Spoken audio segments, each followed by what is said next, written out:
Welcome back to the Off the Rails podcast. I'm Caleb Graham, and we've hit double digits finally. So we're at episode 10. I want to thank you for listening. Thank you for watching if you're watching on YouTube.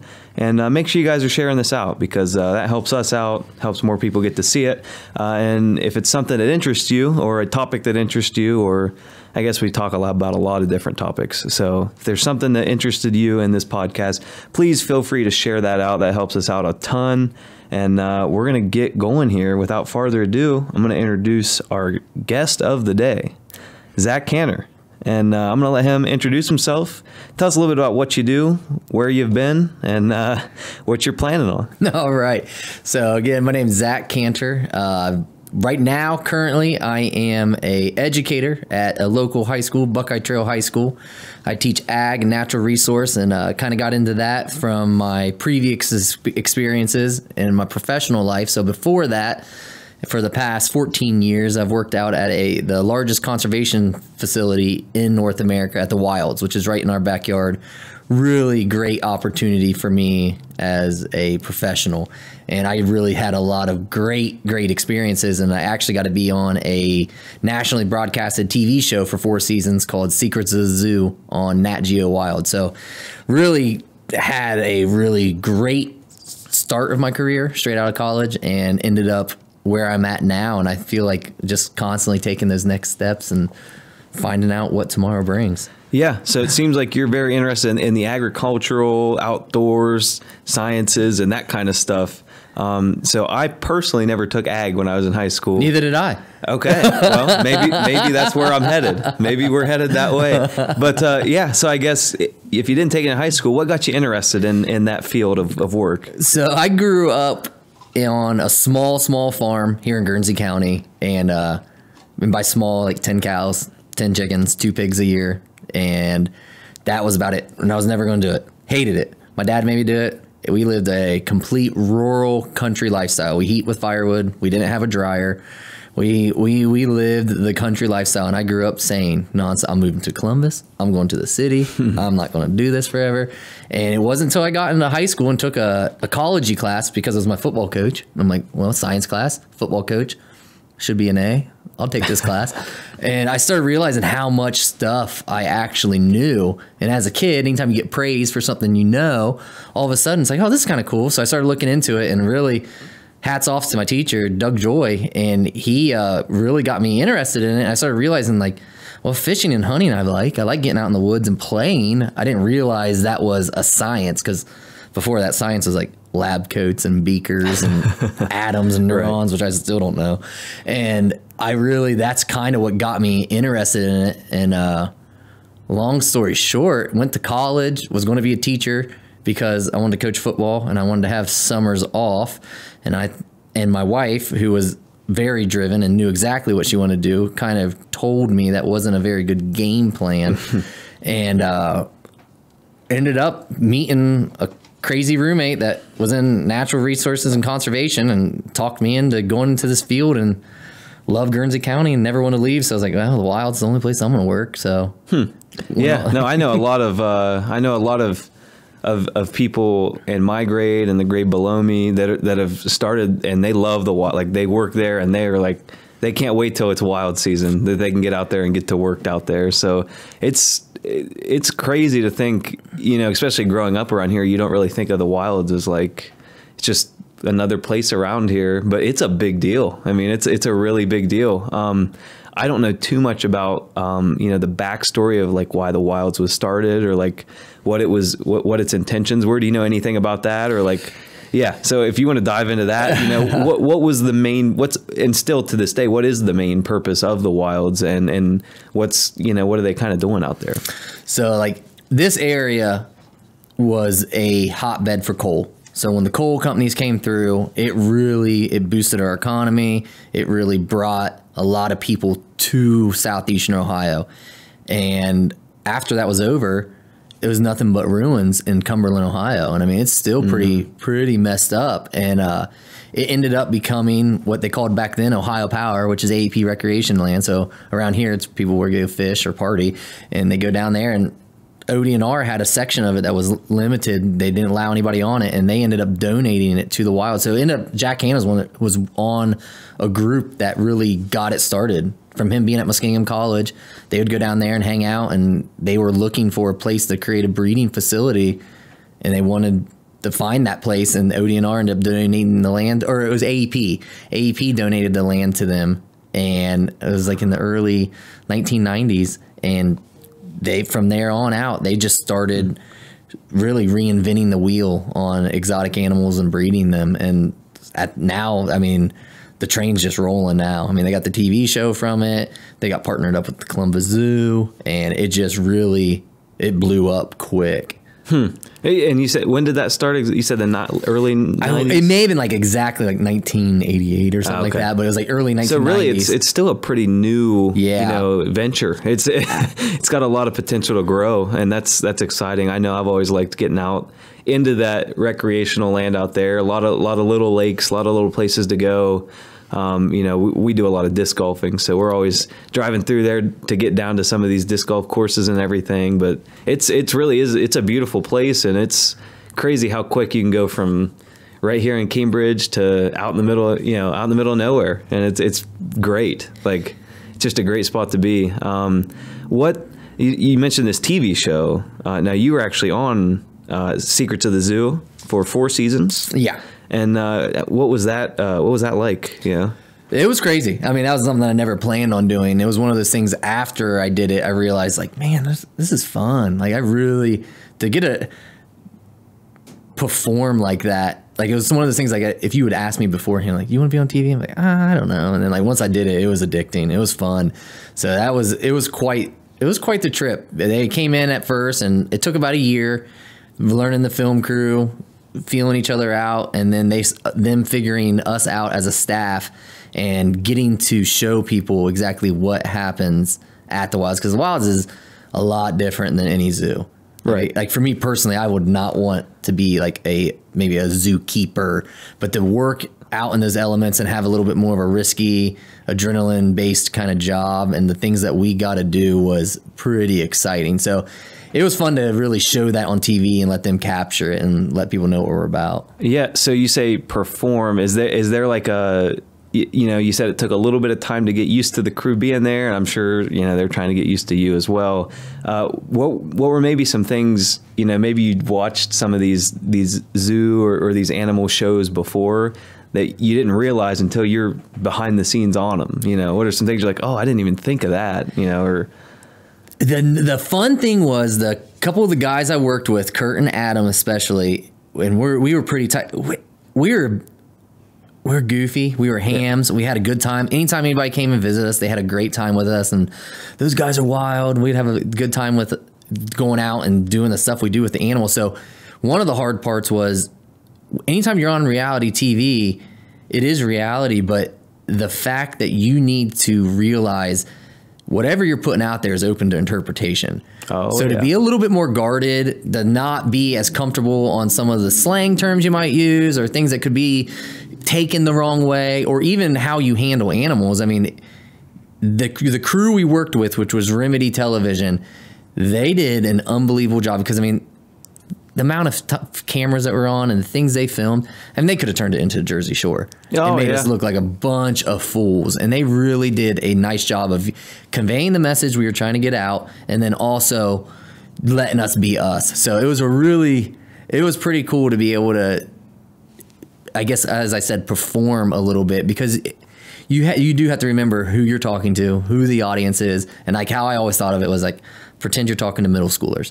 Because everybody's going to understand it. Don't use big terms or scientific medical terms. Like, get the message across, because you're here to educate. That's what we're trying to do. So it was fun to really take a step back and show people what we were doing, and really give them that information. Yeah, no, that is true. You see shows all the time that look like, oh, there's this big drama coming up, or oh, what's going to happen next, and it ends up just either being nothing, or it is played off very incorrectly.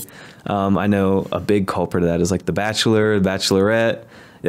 You could be the good guy, you could be the bad guy on that show, and they'll make you look like whoever they want you to look like to get the ratings up. But that's something that I wouldn't even really thought about as someone who does video and would be going out to these places. Is they're still trying to convey a message, and they're still trying to make this something people are going to want to watch. So for a company to come in and do that and keep it, within reason and not make it look like this crazy drama fest, that's pretty impressive. So that's. And how'd you get into, you said you spent 14 years at the Wilds. Yeah. When did you stop working at the Wilds? So I stopped working at the Wilds this August. Okay. And that's when you started teaching? Yeah. Yeah. So I got into it right after college. And again, I got on at the Wilds for a 10-month position. And my passion was like restoration ecology, which is like restore and reclaim lands, going in, planting prairies and trees. And so like my knowledge of trees and plants, and especially in the Appalachian regions, is pretty good. I feel pretty confident with it. And that's where my passion was. That's what I wanted to do for a living. And then the job came open after doing that for a few years of a full-time position, and just got married, wanting to start building a house. And I was like, man, I got to get a full-time job. I don't want to leave the Wilds. And this job came up, and that was my wife. She was like, are you going to apply for it? And I said, I'm not going to get it. I don't know anything about zebras and giraffes. She goes, I would try. You got a good reputation. I was like, all right. So I threw a Hail Mary out there, and somehow I still don't know how it worked out, but I got the job, and man, it went off from there. And what was that exact title? So that would be an animal management specialist at the Wilds, which is essentially the Wilds version of a zookeeper. Okay. So, I mean, it never in my wildest dreams that I plan on working with zebras, rhinos, cheetahs, and things like that. It's like I grew up around cows. I know how to work with them, but man, I never planned on that. Huh. That's sweet. And then what made you take the Buckeye Trail job? It wasn't until, and I may have talked to you, I don't even know. Really? I started doing the career days at Meadowbrook for my wife. Okay. She's like, you got a cool job. Kids would like to hear about it. So I'm like, all right. So I would start going in there and talking to kids, and like, it lit something up in me. I'm like, man, this is cool. I really appreciate being able to talk to these kids. And it's like, I wish I had someone to talk to me like that. And it was in that, I started thinking about it more and more. And it was just, I was at that point in life. It's like, I want to take that next step in my career. And the upward mobility at the Wilds, I mean, once you get to animal management, I think that's the job, man. And there wasn't much left there. So it was like, I didn't want to move and go to a zoo somewhere. I love this area. And it really was one of those things like, I think I want to get into teaching. And if I would have gotten into teaching in my first plan right out of high school, I'd have been a horrible teacher. But after my professional experience and coming into it now with a passion and like being able to really influence kids, especially in the subject of natural resources and ag, I mean,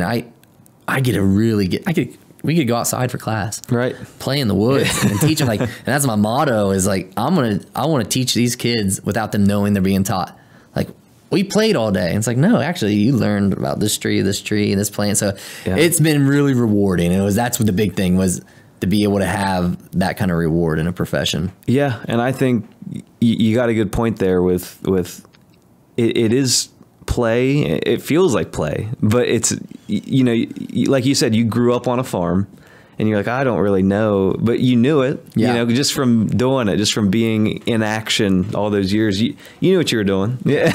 It's the same kind of thing. I hated it the whole time, right. But right. But I think that's something I've loved about like the photo stuff, the video stuff, is it's all just stuff I've learned. I didn't go to school for photography or videography, or I was going for like engineering, and I ended up doing this. And so it really turned into just what one of my hobbies is now what I do full time. And even to this day, I have trouble like taking time off, or like, because it doesn't feel like I'm working. Like I've been running around here all day, but I feel like I've just been hanging out with people. You got to meet Sam, he was here, but just, hanging out with people, interacting with them, and you're like, this isn't a job, but it really is. I mean, you're doing hands-on stuff, you're learning stuff, and especially those classes that you could get in high school, your ags, your like your decas. I don't know if does Buckeye Trail have deca? They have probably something similar. So. We have like FFA, there's deca, I think. There's a Spanish club, so yeah. Right, and so just any of those, not extracurricular, I guess, not your like core subjects where you do get a little more leniency on being able to go and no, do absolutely. things. It's fun, but you don't realize as a kid in those classes, you don't realize you're picking up on things, whether it's subconscious or you are. But that's where I started was DECA. Like that was, and it's a business oriented club. And I was like in love with like the simulations and running, like trying to get my personal portfolio, whatever it was at the time.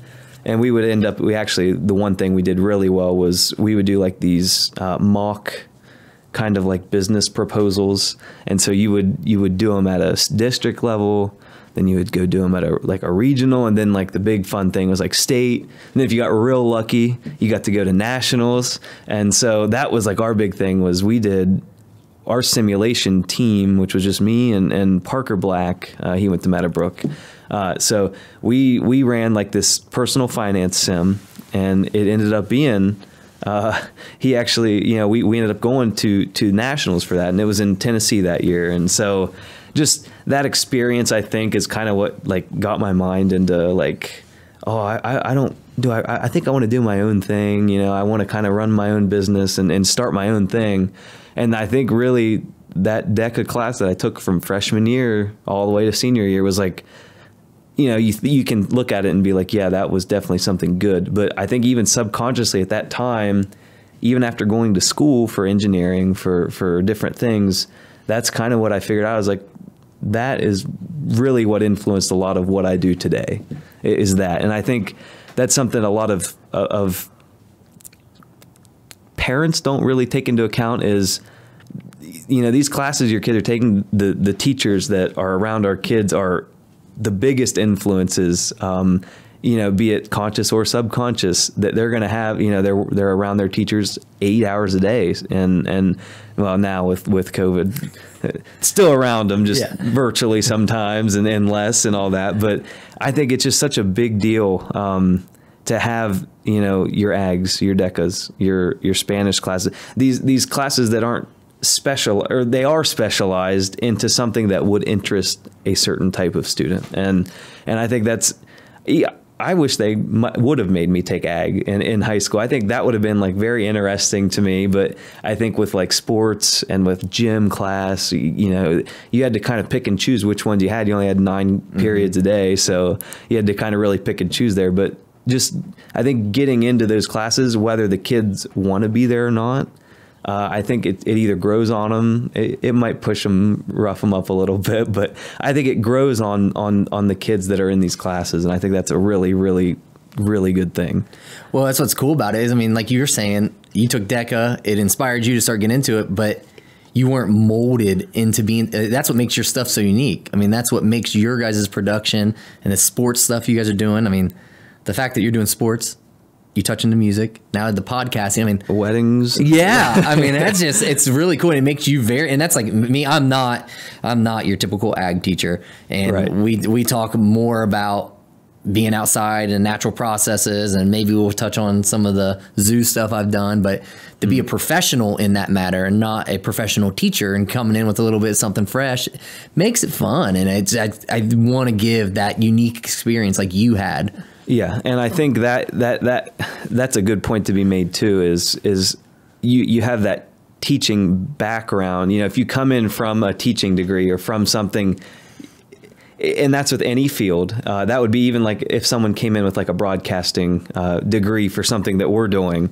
I think they attack it one way. Whereas if you're coming in from a completely different area or a very specialized area that might not necessarily be, hey, you need to teach this way. I think it almost breaks these barriers down that are like, why don't we do it this way? Or why don't we try this? And I think that's what, like you said, has made us versatile is we're not just highlights. We're not just live video. We're not just photo. I've dabbled with all of it, and the people that we have coming in, and I'm teaching them different things. A lot of it's been live this year. So they're learning a lot of live stream stuff, but to be able to bring those people in and say, you can learn photo and then you can go start your own photo company. You can learn video and you can keep working for me, or you can go make your own video company. They're getting these opportunities to learn about not just one very specialized aspect of a video company, of a production company, of a X company. You know, they're getting kind of a different take on it that's completely built out of my head versus, you know, if I would have went to school for this, I might refer back to college classes or something and say, you know, here's how I was taught to do this. Or whereas now it's like, I know how I learned it hands-on. I learned it from YouTube. I learned it from Google, whatever it was. So I know kind of where they're coming from as far as like, well, when I did this, I didn't really know what this meant, but now look, you can do it this way. And even so, we teach a little class with the Meadowbrook middle schoolers. We do this like photography class once a week. And, you know, to go to these kids and I can explain the cameras in a way that's like so basic, whereas like, yeah, anyone could do it, but from my perspective, that's always how I've thought of the cameras, because I never was sat in a college class and said, now here's exactly what this setting does, and this is why this does this. And I've slowly learned why certain things do certain things, but for the most part, you can tell a kid, because you learned it this way, shutter speed makes things blurry, you know? Yeah. You know, and that's like, you learn that. You know, I just hands-on, just, okay, why, take a picture here, why is it shaky? Mess around with it. Okay, now it's still photo. You know, it's like, that's what makes your photo blurry. This makes your photo background blurred versus this is how you get your background to be more in focus. And it's just like little ways you can explain things, because you weren't taught that through an institution. It was more through life experience or like going to the wilds and just building your way through that company. There's probably a lot of hands-on and valuable knowledge you could even provide to kids that otherwise might just get it from a teacher or just someone that, oh, they did a little bit with ag, or they did a little bit with natural resources, but they're more in it for that teaching degree or more in it for this. Yeah, and it doesn't take anything away from educators, but I think it gives it a fresh, new look at it. And like what you're talking about, that's like I'm technically a career technical educator. So CTE educator. And it's kind of like what you're doing with the Meadowbrook. Mm-hmm. You're teaching kids about from the career tech side. So like some of my kids, they come from big time farms. Yeah. They know stuff I don't know when it comes to artificial insemination of swine and things like that. And so it's like, I'm always trying to teach my kids something different. Mm-hmm. Look at things a different way. Look at it from a different perspective. Yeah, you like ag, but who knows? Maybe you want to work with animals, or maybe you really enjoy being out in the woods. And I think be able to open those doors really makes it unique. And like you said, I'm a learner from a doer. Yeah. You can give me a book and tell me to learn from. Like, I was not a great college student, and if it wasn't for sports, I probably wouldn't have been eligible in high school. But I'm a doer and a mistake maker, and it helps me in teaching so much, because I'm like, listen, you can do it that way. I tried that, but this is what happens. Yeah, and I think something also I've learned is people do learn different ways. You know, I think both of us are very hands-on, but there are people that need that structure, that book, that way to learn that isn't just do it. Yeah. Yeah. You know, and that's how they learn, and that's great. Like, so it's really is, it's a good to find that balance between having that very coordinated effort to have this lesson plan be very specific to this, and then kind of this more free way where it might hit a kid differently. You know, it might strike a kid's nerve and be like, okay, wow, like we've been reading books this whole time, but now we're out in the woods, like, and I kind of know what that tree is, you know. I think it's just, there's different ways people can learn, and there's no right or wrong way to do that. I just think it's a great thing to have those different ways represented throughout the system. Absolutely. Absolutely. That's like, my wife and I, we built our own house completely from scratch, did it all. And I still, when my kids get something that's like a multiple process of putting something together, like a bike, I usually will put it together wrong because I'm following these instructions and I think I'm doing it perfectly, and then I take it apart again. But by the time I'm done with it, I could rebuild it all and be fine. But just following basic instruction, even for me, is like, it's hard. It's real hard. Pull out the IKEA furniture. Oh, goodness, IKEA. Yeah, no, I think I'm amazed half these things we have in here haven't fallen apart. That chair you're sitting in, I just put it together. So the worst is like when you start threading them in, and then it's like, oh, that's not the right screw. And when you take it out, it's like, is this screw going to go back in that hole again? Yeah, no, but that's something that I've always, and I think one thing for me was, you know, growing up through school, you did have to do the book stuff. You did have to do this. But then once I got into college, I don't know if I think it was just a shift in the way I was thinking, because at one point I was very book oriented and very like, I could study this and then I can take this test and I'm going to do very well on it. But then I think once I got into college, I don't know what it was. I went to Arizona State for a semester. And really a lot of that was just from getting scholarship from school. You can ask your wife. I mean, I had people, they're like, you got so many scholarships from school, and there were people upset that I was getting them and they weren't. And I was like, did you ask how many scholarships they filled out? Yeah. Because I think your wife did. She said, you filled out more scholarships than anyone did this year. Like, and so that's why you get more of them, is because you filled out more of them. But I got a lot of that. And then I was there and I was doing okay. You know, I didn't do great in class, but I was also in like the honors college there, in which you go from Guernsey County to honors college, Phoenix, Arizona, you know, and I was just like, this is different. I mean, the culture shock alone. Oh, and I think it was a mix of, around here, yeah, you're learning from the book, but you're also getting this experience from different perspectives, different teachers, different avenues. And then once I got to Arizona State, of course, you're taking all your gen ed year one. So I'm sitting there and I'm like, this is boring. Like, yeah. And, you know, just book reports and just, you got 5 chapters of reading due by tomorrow. And you're like, man, this is different. Like, and that, you know, if you go to a gigantic school, Columbus, Cleveland, that might be how you had, and that's how they have to learn. There's so many kids through these systems. But then I think, you know, coming from the smaller school system, it's like, man, like this is college. And so then I ended up moving back here, and I went to Ohio Valley University for a few years until I started doing all this. But even there, I was like, I was doing more with my camera. You know, I was making YouTube videos for myself, and just, I was doing what I like to do and learning how to do it myself. And that was kind of the point. Once I started making a little bit of money from this, that's when I was like, I don't need a degree to tell myself to use a camera. So that's kind of where it ended up, was this unconventional way of building your own brand, you know. And I think even the businesses in this area, like the Wilds, for example, I think bringing in these younger kids, you know, because I do know a lot of kids out of high school, college kids, they're getting these experiences to go work at the Wilds. And you could probably talk a little bit about on that, is how many people like do the Wilds employ, like year over year? Is that was one of the things that was an upward battle for me, was seasonally. I mean, man, I don't know the exact number, but it's 100 to 200 kids they're hiring a season for when we're open. So they're only open from like May to November, essentially.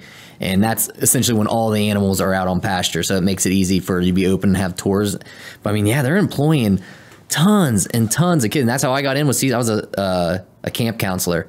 So I'd stay overnight, take kids backpacking, rappelling, and do nature interpretations. And I was going to Kent State at that time. And, so I'd come back in the summer, work it. I did that for 2 years, and then ended up with the restoration side of it. But like full-time staff out there, when I left, I think it was 32 people total.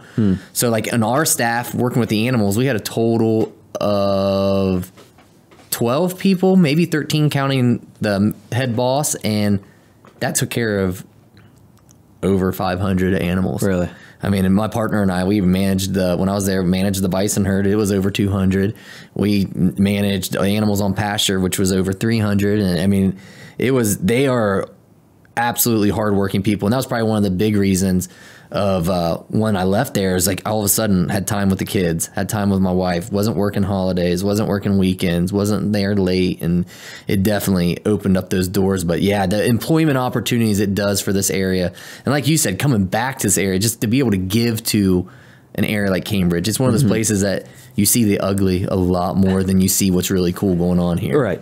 Right. And I think that's probably with any, even if you grow up in Columbus or something, where you grow up, you're going to take a little bit of an advantage of what you have around you. Yeah. And that is something like I've only been out to the wilds like once for a tour, but the more I look at it, I'm like, that's so sweet. Like, what a cool thing. And we've been out there to like some of the bird overwatch areas and all that stuff, just on our own. But it's just such a naturally beautiful area. And I think we like to look at like, oh, well, let's go to Kings Island, or let's go to Mason, let's go to Columbus, Ohio, and do all this stuff. But there really is not a lot. We're still working on it, but it's coming. There's stuff being built in Cambridge that is up and coming, and the Wilds has been established there a while, obviously, but you're starting to see some new shops pop in. Even Caldwell, for example, they're staring to blow up. Yeah, I gotta go to that coffee shop. That looked good. I haven't been down there yet. I think I paid them to put my logo on their wall. So you get a free cup of coffee out of that, right? I hope. I gotta go look and see if they put it up. But no, they got the coffee shop going in down there. They have Next Level Fitness. I'm butchering it. You're one of my sponsors. I should know your name. But no, it's a new not shake. That's Healthy's. Next Level Fitness. They do protein shakes, and they sell pre-workout and all that kind of stuff. So they just got a new nutrition shop in. They just got, what else they get in? There's a new Finish Strong apparel. There's a new boutique down there, and it's all on the square. I mean, it's just, and that is a cool square. Yeah, it is it's one of those things like from an old movie almost. Like when you get downtown Caldwell, it's like, why is there not something here? That's awesome. Yeah, and oh man, Caldwell, I would love if. So the reason we're here is internet. We do a lot of uploading, a lot of live streaming, so we have to have good internet. And that's not the only reason. Like, it's a really nice area. It's not like I'm sitting in like a cubicle. Yeah. But like, if I could see, what Caldwell was starting to do now, and if they had the internet capacity for us, that's not looking like a bad spot right now if I'm a new business. I mean, they've got a lot moving in there. They've got the esports, Apex, the guys that stream some stuff with us. They're actually streaming the Fort Fry game tonight, so that'll be interesting to watch. But there's just so much going in down there, and even some of the long established businesses are starting to do renovations, and you're seeing I think the community is getting behind it, whereas around here and around other places, that's what you need. The music guys, for example, like Ryan and Adam, those guys have said, now that we're starting to come back into Cambridge, starting to come back to Guernsey County, working with you a little bit because you're local to the area, they're like, we're starting to get that support from our local community that we've always wanted. Getting your community behind you is one of the most important things, and that's, that's small scale down to a village of Caldwell. That's a little bigger up to Guernsey County, a little bigger up to Southeast Ohio, and so on and so on. But I think once you can start to rally the people behind you, that's when it starts to get cool. And I think coming from that small town, like you were saying, I think a lot of people do like to look at the bad, and they like to complain about things. But once you can change that mindset, and once you can get people going, I think Caldwell's doing it. I really think they are. I think they're getting some stuff moving down there. Well, from like New Concord to Cambridge to Byesville, like you said, Caldwell, like, there's potential. Some of these old even Byesville starting. Oh, Byesville, don't try those donuts. They're addicting. I went in. They are good. And see, even Pure Love Bakery, they've sponsored some of our stuff. Yeah. Like with Meadowbrook and get, we got the banners downtown so that people can see. And that was something too I love to do is I think when I started taking photos for Meadowbrook, I was driving around, we were going to games and taking pictures and all this, and I'd go to like some of these bigger schools or these bigger areas, and they'd have all their kids hung up downtown. I'm like, we can do that. Yeah, that's not hard. So, we give Byesville those banners for free, and I don't charge the schools for them. I just do it, and it's been great. And now we're doing it at Buckeye Trail. Buckeye Trail only had like 3 seniors this past season. Yeah, we're little. So we only had like 3 or 4 banners out there. But, when fall comes around, you've got football. Even I think they've got, I don't know how many seniors they've got for softball, baseball, track, but with track, you could probably get a good amount of them. A lot of the kids run track. And actually, who's in charge of FFA? That's me. Is that who? I talked to you? Yeah. Yeah. See, with the mask on, you have no idea. Oh, no idea. But yeah, so we're gonna probably do some banners. I got a couple seniors that are active in FFA, and I think that's a good thing too. And I'm gonna pitch that to Meadowbrook now. You know, it gives them something, especially this year too. But that's that's something with even fall. We had probably 12 to 15 seniors, and it looks so cool driving by the schools and seeing all the banners hung up and all of that stuff. And so it's little community things that we're trying to add and improve and enhance things, and not just continue doing what has been done before.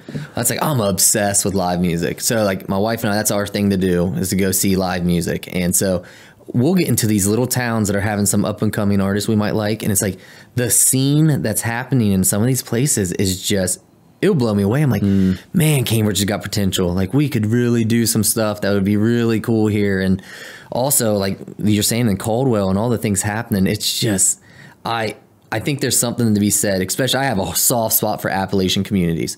I mean, I always want to bring awareness to Appalachia, United States. And I mean, we're right there in it. And I think there's a really cool like art movement almost that's coming out of this. I mean, and it's like that old saying, like pressure creates diamonds, and these are people that's been put under pressure for a long time, but with social media, with YouTube, you can, and like you, I mean, you just started up. It's like, I'm going to do this and start it up. And you are getting some really, really cool products, some really cool companies. And I think one thing that has helped this area with that stuff is the fact that over the last decade or so, internet has become much more viable in this area. Yeah, it's a little better. Yeah, so having 4G and soon to be 5G and all this, having the availability to be connected quickly is so important. In a big city, even if you think about it, pre-internet, you're all real close in a big city. You can connect and you can network and do all this stuff very quickly.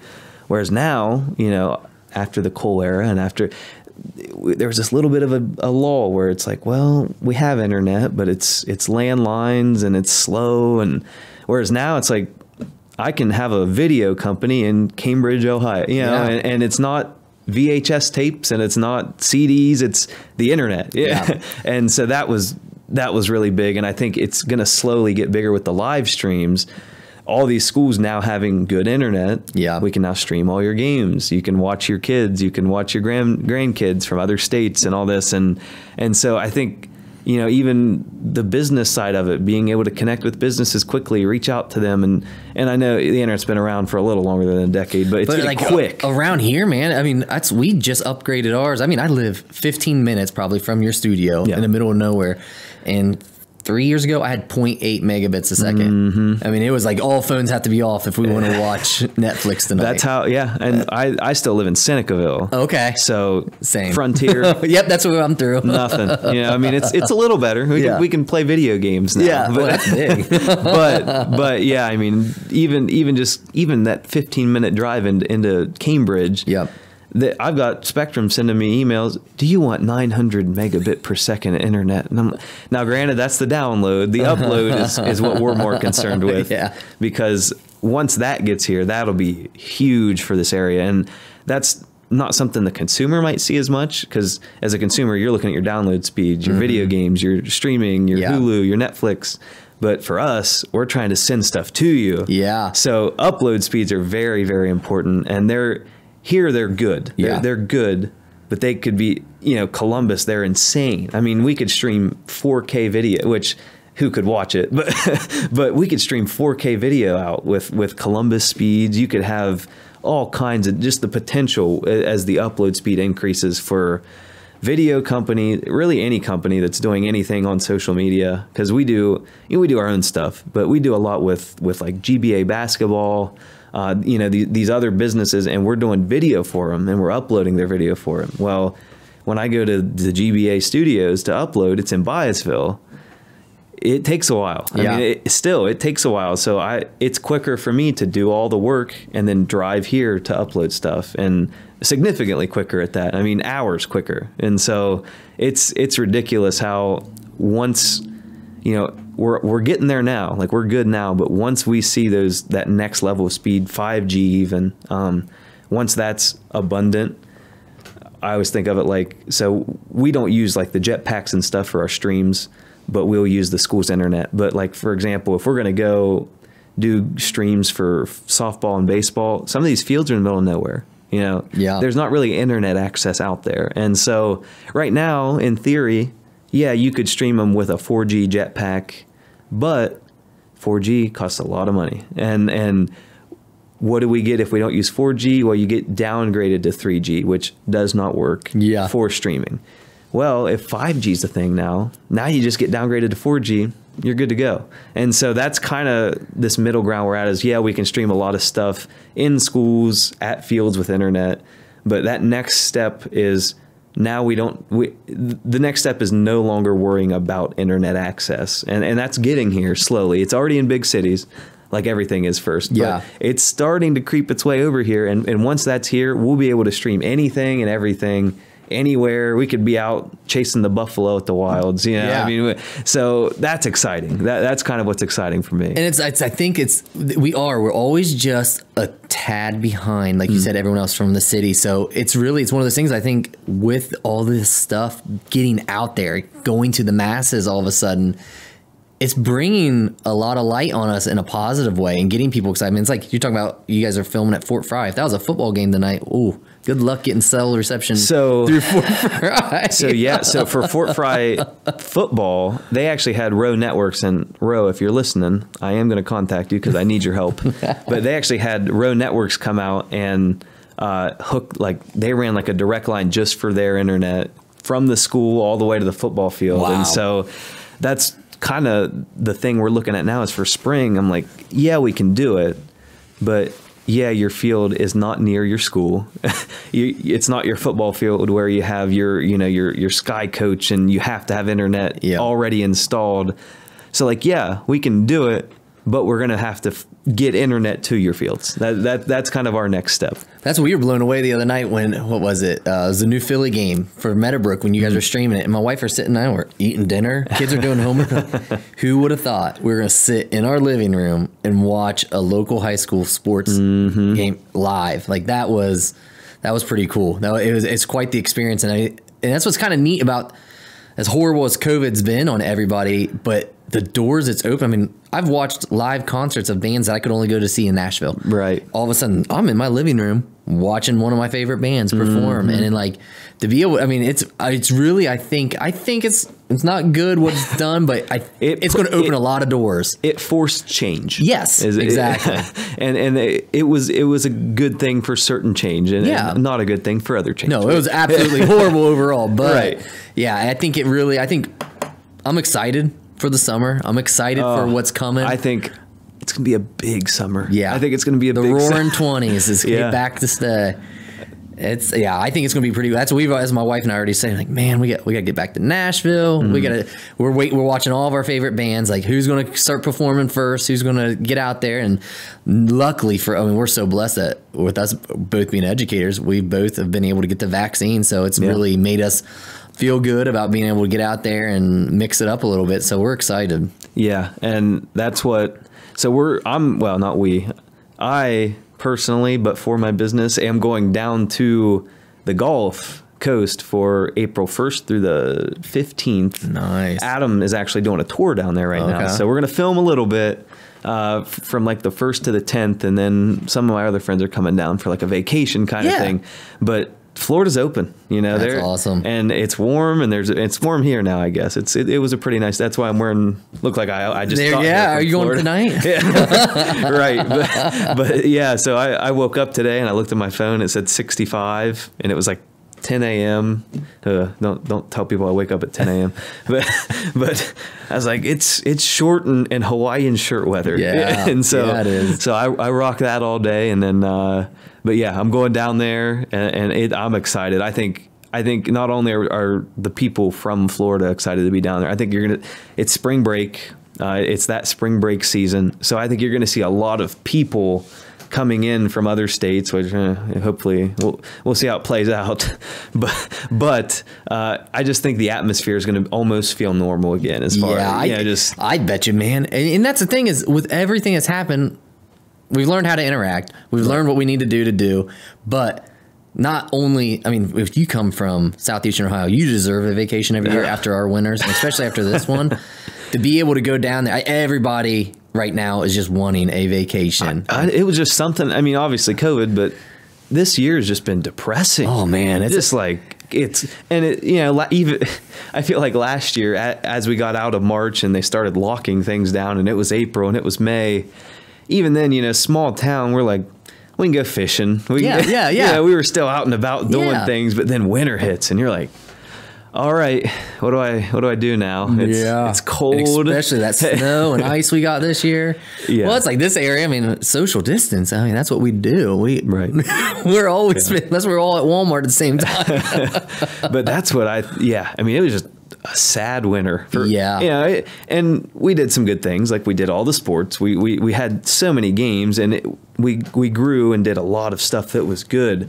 But just from a personal perspective, like just yourself, I was just like, man, like this is, like I'm doing a lot of good, but this is rough. Like, I've definitely been looking forward to the summer. I mean, for me now, this is my first summer off. Oh, that's right. I mean, busy time at the Wilds was the summertime, the wintertime, and we were definitely, it was busy and we had a lot of hard work, but like summertime, we were in session. So like all of a sudden it's like our summer's wide open. We got a lot of fun stuff that we can do. Said next week, Florida. Yeah. Week after that, pack up and go. But yeah, that's been even today. Like just one day of like, we had a few warmer days, but today 65.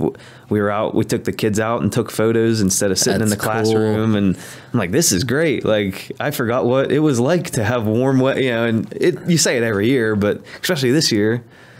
It's just amazing, just warm. We hiked on the Guernsey Trail the other night, and it was like the peepers were going, which is, I mean, that's always like a great sign that spring's in. And then like with our kids in my class, we're going out in the woods, and they have these, we have a lot of acreage at Buckeye Trail, so we get to tromp through those woods, and like we have these vernal pools that all of a sudden is getting these 3 and 4 inch salamanders moving and going and checking those out, and like just to be able to be outside and not be bundled up. I mean, yeah. But it's Ohio. We could have a blizzard tomorrow. Yeah, this is, I think, this is second fake winter, or second fake spring, and then there's third winter, and then official spring, and then, it's cold again. Yeah. But, now speaking of all your acreage out there at Buckeye Trail, what's the ecosystem like out there? I mean, is it... like, what kind of stuff can I find out in the woods? I'll tell you, that was one of the things that really got me excited about working out there. I mean, we got a lot of woods, and they've been timbered, you can tell a little bit in the past, but I mean, for the most part, I mean, a lot of different various big oak trees. We have wetlands. We got these vernal pools, which are like the breeding of all the amphibians in the area, which like especially when you start talking to your demographic of your typical ag student, you start talking to them like, what's a vernal pool? I'm like, it's the thing that when you find it in the woods on your 4-wheeler, you're just tearing it up and you're having a good time. I said, but there's a lot of cool stuff in there. So like being able to relate to that. So yeah, we're getting in there, and I mean, right by our softball field behind there's a big valley that has all kinds of cool areas in it that we go and trace around and check things out. I mean, it's a blank slate right now, but I mean, we got an outside laboratory essentially. So I mean, if the weather's permitting and the kids are ready, I mean, we're out there playing. That's sweet. Yeah, we had a little bit of woods out at Meadowbrook up towards the football field and everything, but nothing like you guys got some woods out there. Yeah, I mean, we are in the middle of nowhere. That's like everybody's like, did you know about Old Washington when you were a kid? Because I went to John Glenn. I'm like, I knew the fair was out there. I never was in Old Washington until I was going to the fair. Yeah, and that was like once a year. Oh man, the fair this year was different. I mean, I went out there for my kids for FFA, so we went out. I checked their stuff, but I was the new teacher, so like I didn't hardly know anybody or anything. So I was just kind of wandering around. But that was depressing. Yeah, it really. I mean, it was cool to see the kids and active and animals and stuff. But. Yeah, and I think one thing that did come out of it that was good, just like the school sports stuff, is we streamed every event. You did. We watched you in class. Yeah. I forgot that. Yeah. So I think that might be here to stay. We'll see. Yep. Just from, I think they can get the sponsors for it, but just from a wow, like I had grandparents text me like, I used to have to just watch my grandson up at the goats, or I had to just watch my granddaughter. And now they're like, I can sit in my living room and watch all 3 or 4 of them at once. I have a class called livestock, and it was that week, kids were in and out. Half the kids are at the fair, and it's like, you know what? And they're like, and I caught someone on their phone. I'm like, what are you on your phone? And they're like, well, I'm watching Caleb Graham's live stream. I'm like, of what? Of the fair. I'm like, let's put it on the big. We put it up on the big projector, and we watched the live stream and got to talk about animals. It was just really, really cool. And I mean, those kids, I wasn't in 4-H.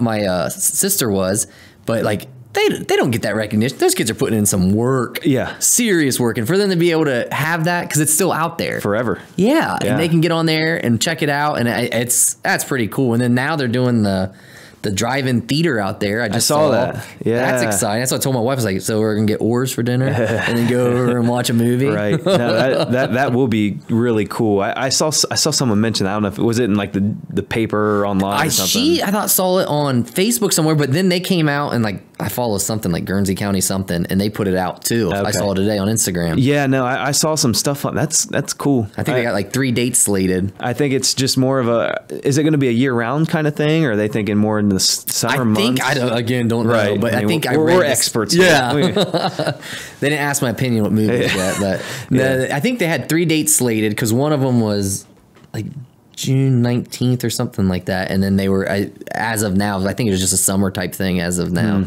Well, even then, I've never even been to a drive-in theater. Yeah, I've seen them, and I know there's some up in like Maslin and all this, but yeah, that'll be really cool. I think just you're seeing not necessarily just old style, old hipstery kind of stuff coming back. You're seeing community-driven things coming back, like.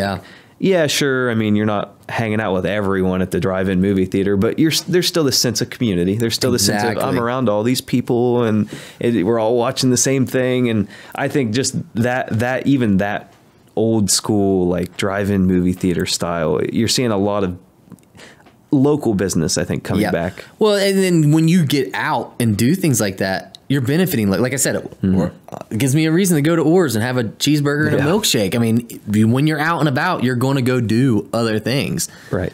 And that's important. Yeah. And that's like, I can't thank the businesses that sponsored our streams throughout the year, like through a pandemic, through football season. I mean, you can't thank those people enough for being able to provide still and bring this stuff to the community. And I just think I think out of all this, you kind of getting into 2021 a little bit, but more so, I think after about November of 2020, that kind of era, I think you started seeing a lot more people just out of sheer boredom sitting in their house, not doing anything.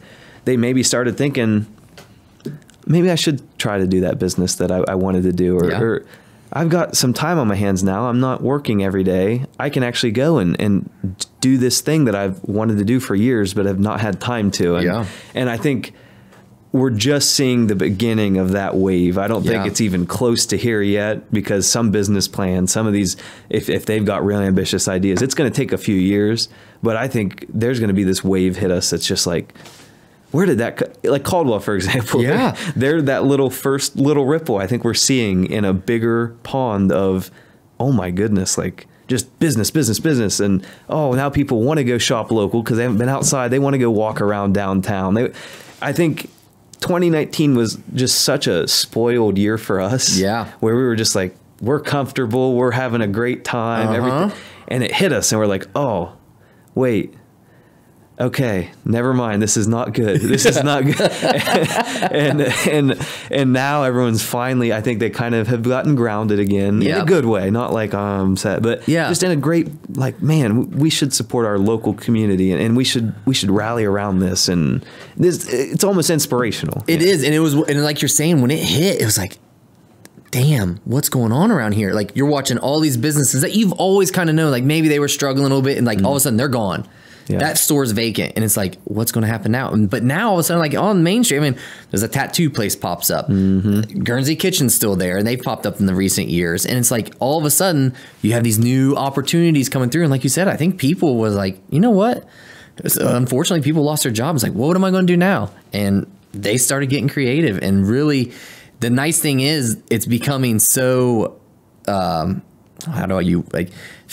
almost, the shop local. Right. I mean, the malls are gone. Malls are disappearing nonstop. But these little boutiques and all this stuff around here, I think 4 or 5 boutiques have popped up in the last 6 months or so. And it's like all of a sudden you're getting clothes that no one else has, which is cool. You always want to dress a little bit different, and like it's just vinyls are coming back. Right. So little record stores are popping up in different places, and I mean everybody wants to do those new kind of things, and it's exciting. Yeah, I think we got overly digital. Yeah. And we started realizing that when we're like, we all are on Zoom calls every day of our lives. Yeah. And so I think I think it was coming back a little, like you did see record shops and some of this vintage media coming back before COVID, but I think that was kind of the like peak of the mountain per se, is like, oh man, we're all digital now. Like, we can't even see each other in person. And now it's like, okay, we're starting to open up a little bit. I want to touch it. I want to walk around. I want to walk around. I want to shake people's hands I don't know on the street and all this. And so I think you are seeing this renaissance of just, not even just media, just everything in general, boutiques with clothing. You're seeing local nutrition shops pop up, which is everywhere rare. Now. You know? And now you're like, okay, now they're here, and I just think it's all coming to this culmination of like, we're going to get back to where we were. Definitely, we're going to be back into 2019 comfort at some point, I'm sure. But I think we're not going to take it for as much advantage as we did before. Yeah, and I think as you've worded it well, we were so comfortable. Like, this is cool, we're in our groove. But I think as a human race, generationally, we got to improve all the time. Yeah. And we kind of were in that spot. I mean, everything moves so fast. I mean, kids now walk around with the smartest computer in their pocket. Information is at their tips. And it's like, they don't even have to talk anymore. It's like the art of BS is over because someone can just pull out their phone and call you out. I mean, you used to have to sell it, even if you were wrong. Like with the presidents and everything in the past, they could go to a small town and say, here's what I'll do for you. Yeah. And now they'll get on YouTube and like, actually you didn't say that. Yeah. You just lied. But that you are seeing, and it's finding that middle ground between we do need to have accountability between our digital systems, and it's great to be connected to someone across the state, across the nation, across the world instantly. But I think we were starting to lose that touch of, well, what about the person across the road? Yeah. And it's starting to come back. We can be hopeful. I'm hoping it's coming around to stay. What was so crazy is because you wanted to help your local areas. When COVID hit, I've not eaten out so much in my life because I was doing curbside. Like we were getting food all the time because you want to help. You don't want to see him go. And so Kyle Huck, his last podcast just came out yesterday. Okay. And he owns Wings, etc. Okay. Caldwell, Marietta. And so that's what he said. He preached on that point. He's like, when it hit our community, he's like, we were dumbfounded with how much takeout we were sending out our doors. He's like, the community's really got around their local restaurants and their local people and made it work. Yeah. And that's great. And was it forced? Maybe a little. Maybe, but I'm glad they did. And I'm glad the community was there for those people. And it's, like pizza shops, for example, the guy that owns Crino's, every time I order from there, because it's right across the bridge, he always, if he's working, he always brings it because he just likes talking. But he'll come over and he's like, after COVID, he's like, our business is up like 70%. He's like, and pizza's easy. You've always been able to order pizza. Yeah. So he said, we did more pizza. He's like, I had to bring people into work and all this stuff. And so, I mean, you could look at a lot of different businesses. Like there's some that were very affected the opposite way. Yeah, exactly. Yeah. But it's also important for those businesses to then find a way to pivot. That's what we did. We were just highlights pretty much, or just pictures and weddings. I mean, our big thing in the summer was weddings, and we didn't have a wedding season this summer. Yeah. And so we really adapted to that. We were like, and some of the schools and we did a few live streams here and there of like tournament games last year, or a few, but we had schools calling us and they're like, I think we're gonna have to do live for every game. And I'm like, let's do it. Let's find a way to do it. But I mean, being able to be open to that, like right. Probably when that first started, you're like, are we gonna be able to pull this off? And then I was thinking it. Yeah. And just slowly, we're still figuring it out, and it's going to be a year-over-year thing where you find out more information. You're always learning all that stuff, but we're still trying to find the right way to do it. Yeah. For example, Kyle, he also owns Apex Esports, who does some of those Fort Fry streams. So having him on, we had a really long discussion on, should we ticket the event? Should we sponsor the event? Should it be a mix? Should it be this? And we went into it and we're like, no school did it wrong because we had to do it in 2 weeks. It was 2 weeks before the football season. They said, we're going to let people live stream the football games. And that 2 weeks, we can do it. Yeah. Can't turn that business down. Hi. Yes. And so just, we had 2 weeks to throw stuff together, and every way that it was done worked, but which way is sustainable? That's what we were talking about. And from our perspective, we seem to think that it's going to be a mix of a cheaper ticket and some sort of sponsorship. But we got to get everyone on the same page.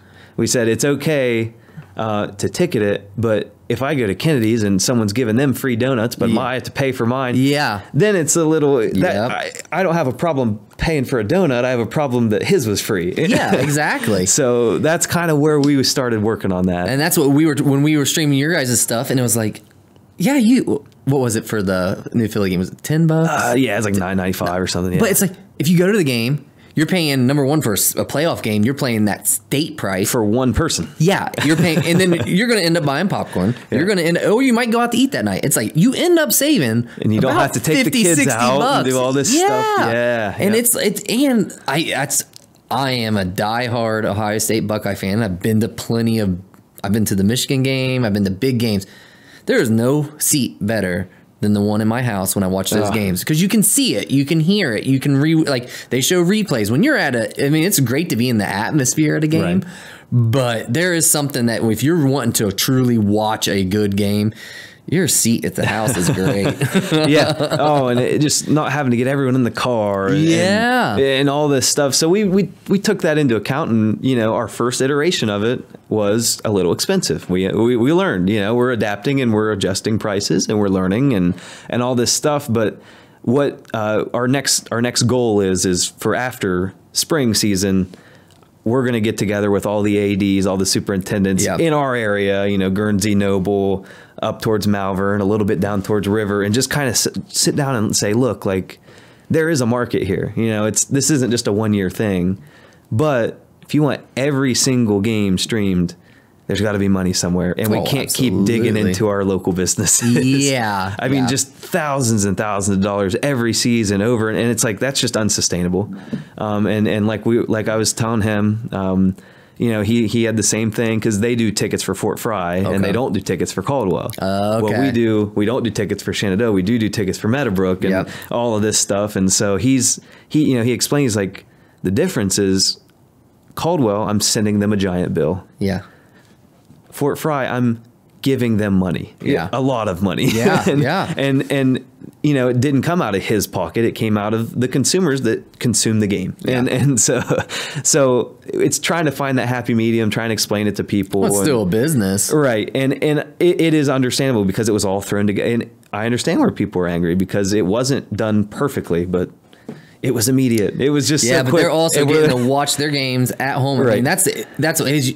It was such a blessing. And how many people are doing watch parties? I mean, right. Anytime you watched, and you could have 10 people over to watch. Exactly. Yeah. And that's, I mean, we're growing up when Mike Tyson would fight as a kid. You'd go to those parties, and it's like there'd be 50 people in the house. I mean, right. You can't do that at a ball game. You can't hide someone in your backpack and walk in. Exactly. So you're either all paying, or you can come watch it at my house. Yeah. No, I think it's like you said, even with the music and everything, it's opening, it's getting information out there. And that's what's cool. And I think this basketball season has been very good, especially the Meadowbrook side with the tickets. We've been able to do a lot, but it's just the surface. I mean, we are basically just saying, here's a live video. I can make some cool graphics. Here's the scoreboard on the side. There is so much more to be done with that product if it's sustainable, if it's not a 1 year thing. I mean, play last week, like we played New Philly's highlights before the last game, the Cambridge game. Said, hey, check out Meadowbrook. They played last week. Here's the highlights from that game. Or now we've got, like, for example, DTA and Steak and Ale. They're showing your high school games in their restaurants. Yeah. And that's all. Like, if I was a kid, I'd be like, that's sweet. That's cool. Yeah. I mean, before that, kids were going to like B-dubs to watch their like highlight for their team. Mm-hmm. And I mean, or they're gathering around a small iPhone to watch highlight. I mean, yeah. I mean, as a kid that played sports, I mean, and as an adult, I mean, I geeked out when I was on TV. So for like the kid to be out there playing sports, like you're on ESPN all of a sudden, like, that's so cool. I mean, and that's what's really neat. It's cool for the kids too to have that experience. I mean, and they're going to get a DVD at the end of the year with every game they played at home. Yeah, I mean, I would kill for a DVD of all my games. I've had one game when I played high school football. We made it to playoffs that was shown on TV when we got home that day. Really? And I still remember to that day, like being able, like, oh. Like I didn't even hardly play. But I'm like, oh, there I am. Like those kids that's a great experience. Yeah. And that's just, I think that's the way we're going to have to do it is some sort of ticket. If you want to buy it, great. If you don't, go to the game and buy a ticket. Yeah. If you don't, you're going to have to wait. You're going to have to wait till it's either on YouTube a couple weeks later. Cause we do that. We put them on YouTube for free later. Yeah. Or you can buy a ticket.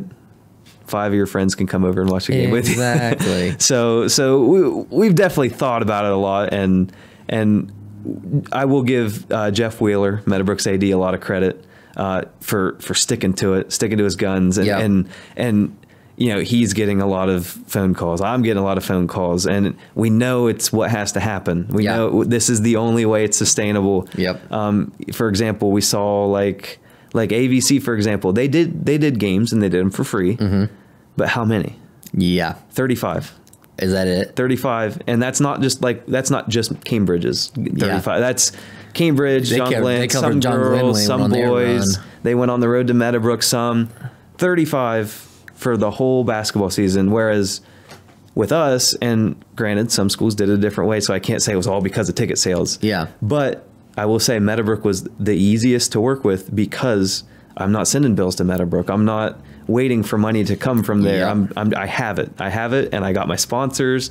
I get their money, and so it just worked. And we did 150 games since the end of football season. That's for just that. That's an average of, if you take out Sundays, it's probably more, but just over this last 30 days, we did 60 streams. So that's 2 a day, not counting Sunday you don't play, not counting most Wednesdays you don't play. I mean, it's just, I went and looked at it, I'm like, that is insane. That's a lot. And you probably get bad feedback too. I mean, everybody's watching Meadowbrook right now too. So anytime you get more people you're going to have, more people are going to Oh, yeah. But see, now, one thing I did like to elaborate on was like, we would, I would always say the ones that don't like it or aren't going to support you will speak on Twitter, on Facebook, they'll speak their mind. Yeah. The ones that like it will speak with their wallets, and they will be the ones that support you. Yeah. So you always want to be improving your product. If something doesn't look good, or if something did go wrong, you're going to take that feedback. But if it's just someone complaining about price, I like to look at the tickets and be like, these guys are the ones that are behind me. And it was overwhelming for that Meadowbrook Cambridge game. I mean, that's awesome. So the last few tournament games, it was probably 60, 70 tickets, which is a good amount for a tournament game. Yeah. But, I was talking to Wheeler about it, and I was like, what do you think? Like, I was like, I think we'll get 100 or so tickets. That'd be like, if we get 100, I'll be happy. Like, that'll be cool. Because that would be our biggest game of the year. And he was like, I think, but I don't know if we'll get there. And I was like, I don't know. It's Meadowbrook Cambridge.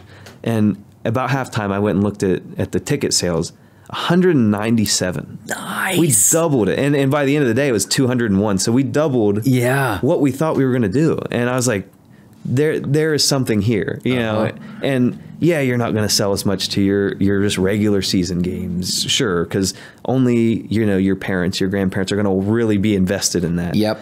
But once you do get to these playoffs, it becomes so worth it. And the supplemented cost of just having those few ticket sales during the year helps cover your cost. Your sponsors help cover your cost. And then you can be like, man, like this is the future. Like, like we can make this sustainable. Now I can pay my rent, you know? Yeah. And then like with that, the more platforms you're getting on, the easier it becomes. Like my wife and I are pretty tech savvy, and like we even, and like we struggled a little bit at first trying to, cause we had a Fire Stick and we're like, can we do this in Fire Stick? Like, oh, we can go through the internet browser, and we found, and like we figured out, but I mean, working with people from the older generations, like they're not as tech savvy. So once you do it once though, like you and I said earlier, you got to kind of just make your mistakes and stumble through it and figure it out. And it gets easier as you go. And I feel like the sky's the limit on that. I mean, how many people want to watch their grandkid play, but it's like, I don't want to be out till 10:30 tonight or travel. Or I want to watch it tomorrow morning. Yeah, you can. I think it's something that's so cool to be able to have that capability to be able to watch. Because I mean, there's been tons of games I've literally sat and listened to on the radio, and that's not that fun. And to be able to now just to be able to pull it up and watch it is so cool. I try to sell it to advertisers too. I'm like, with a video, well, not only could we come and make you a commercial, you know, and then we can run said commercial, but people are seeing your logo. They're not hearing your ad run. They're not unactively listening to your commercials, because turn the radio down if the game's not, Now, during the game, we can run ads on Foul I can think of like 6 of them I never even knew of. Because I even asked my wife, I was like, is Graham Excavating, is he related to that? Like, I would have never even thought about that. And now you could probably see their little G with a yellow circle logo in your head. Yeah, you know? Exactly. So it's really, even if it's not something someone necessarily needs right now, like Excavate, it's in your head now. Exactly. You know, and you can visualize what their logo looks like. And oh man, so it's just so valuable, I think, from an advertising perspective.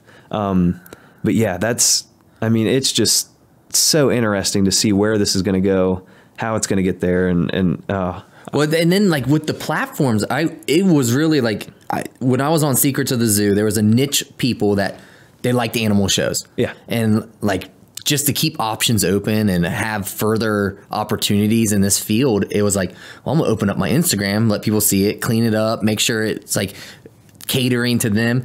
As soon as it went Disney Plus, like my Instagram doubled. Really? Like it was insane, because all of a sudden now it's like you're already in the app, you're scrolling through, you're getting suggestions. Like, you had to really be in the animals to know we are on at 9 o'clock on Sundays if you wanted to watch it. And now it's like, people are like, oh, they're just stumbling across it. And those platforms and that exposure, I mean, that's where it's at. Well, and you said, you know, once you learned how to use it on the Fire Stick through the browser, and that's how I usually have to explain it to people. Because they're like, how do I get it on my TV? I'm like, there's this thing, there's a browser on there. Yeah. And of course they're like, I've never used that in my life. And I'm like, or mirroring. We figured out how to mirror the iPad to the TV. Yeah. And the mirroring is the easiest way to do it if it's working. You know, so like here, you know, I've set every single thing up in this building. So I could send my phone to here. I could send it over into there. I could put it to my Google Chromecast. So I've got everything set up to be mirrored. Yeah. But I take advantage of that, because in my head, I'm like, oh yeah, anyone could do that. Yeah. It's not as easy as it looks. No. Just trying to explain to people how to hook up a Bluetooth sometimes. It can be, especially if you don't know it. I mean, that's like my kids. My son's 4. He can't read, but he can work an iPad and get in there and watch whatever he needs to watch. So, I mean, it's definitely, and then every team you guys are playing, all of a sudden now Warren, it's like, oh, maybe we can get him on. That's here. what I'm curious to see going into next year. I'm like, I wonder how many teams are gonna, because there are a lot of, you know, we did a lot of teams, and a lot of those teams play each other. So, you know, a Tusky Valley or a Sandy Valley that's playing Malvern and Buckeye Trail, and playing these same schools, they're seeing the same network doing it. And so I'm like, maybe they're gonna give me a call. That's what we went to Vegas with a year that John Glenn did really well. And so I had to go to like Best Buy and find an adapter for an iPad that would connect to a TV's HDMI. And we sat in a Vegas room and watched through an iPad screened up. There was when ABC used to do it. And I mean, it's just the fact now you can pull it up on your phone and click a couple buttons and project it in good quality. Is nuts. Yeah, and that is something with our platform too. And I'm not going to go into the real technical stuff with it, because we did on the last podcast. Go give it a listen. Episode 9. We talk a lot about platforms if you're interested in that. But we, you know, when we started, we were streaming games, certain ones, not the ticketed ones, because that's originally why we got the platform. And now I'm like, this platform's more than just ticketing. But originally we were just streaming games to YouTube, streaming games to Facebook. And in my, from face value, you look at that and you're like, yeah, because like everyone's on Facebook, everyone's on YouTube. You're getting a lot of people watching games because they're just stumbling across it while they're on other people's pages and stuff. But what we learned was you got to have your own platform. It's got to be proprietary. It doesn't have to be necessarily, but for what our goals are, for what our idea is of being this large, like 10, 20 school network, it's got to be centralized into its own platform. And so that's kind of what we learned was, well, we have this ticketing software that we were using and testing out for the few schools that were doing it. But now we can run basically 4 games live at once, and we can up that if we need to a different plan. But right now we can do 4 games live, and instead of having to put them all to YouTube and go into YouTube and set up, okay, well, now I need a different key for this, and oh, if I hit live right now, it's going to cut the Meadowbrook game off and put the Cambridge game on. Now it's just at the beginning of the season, I say, Meadowbrook key, Cambridge key, Fort Fry key. You all get your own key. And then when you go to stream the game live, instead of someone genius have to be there to say, okay, well, your stream key is this string of 50 numbers. It's, just hit this button. Yeah. Just hit live, hit Meadowbrook live, and that's it. And it's so simple. And that's been like my whole like stressed factor is this doesn't work long term if it's hard to do. Yeah. And so that's like, you'll see, I don't know if you've heard like big time sports. Mm-hmm. I don't knock them because I hate like firing away at people. But I've talked about them like 3 times in the last few. But what they do is good, and their product is similar to ours. They look almost identical. You can't tell a difference really. But for them to stream, and I've just started realizing this year because we're starting to stream more games and seeing them at other games, it's a van. You have to take a van to stream a game. And I'm like, that is not sustainable. No. No. To have to pay gas on something to go stream. Now, granted, you got to drive there, but they have like their like big media van that you have to run everything from, and you have to plug your camera in with a wire and then run it all the way to the van. And I'm like, no wonder they only do the big games. Yeah. It'd be impossible to do every game. And I'm like, that's why we're going to be different is we can do every game, and it's affordable. It's not going to kill your bank account. No. And that's kind of what we've been working on is like, you'll even see, I'll show, like our stream setup fits in a box this big and this tall. And that'll get, now that's not 2 camera angles, but that's, if you want a basic stream, just like we've done all year, it's a box, and you can carry anyone can carry that. I want to say girl, but that sounds bad. But the only reason I was going to say that is I love her to death. Shylin Costello, Kristen will know her because she went to Meadowbrook. Okay. But she is just like the small little girl, and she's just carrying these.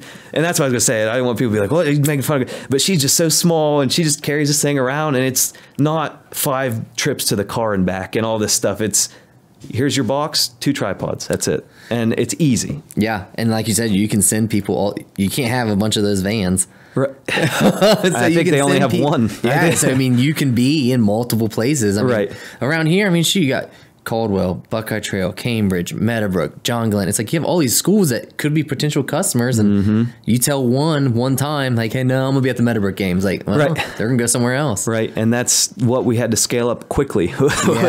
was okay, I can get the equipment, but how do I teach people how to use it all? Well, you got to make it as easy as humanly possible. We've loved it. I mean, it's been good quality. It's been fun to watch. I mean, again, we were able to sit there and watch it in the living room, and that was something we didn't think we were going to be able to do. Yeah, and I can't applaud my workers enough. Like they came on, they're willing to learn, and they the first few games were rough. Yeah. I mean, especially you're doing 3 or 4 games, you've only done 1 maybe. And so the first few were rough, and just like you were saying with people learning and adapting to the platforms, it's getting a lot easier. I mean, the first few weeks of football season, just 6:30 to 7:30, just nonstop. No, you got to do this. Click this button. No. Just, I'm like clicking pictures. Hello. Yeah. And, but now maybe one or two, but not even at game time. Like during the day, they're starting to be like, how do I get this up before the game starts? Yeah. And they're starting to learn. And like you said, it is a little bit different. It's not just clicking a YouTube link. It's not just pulling up Facebook or whatever it is.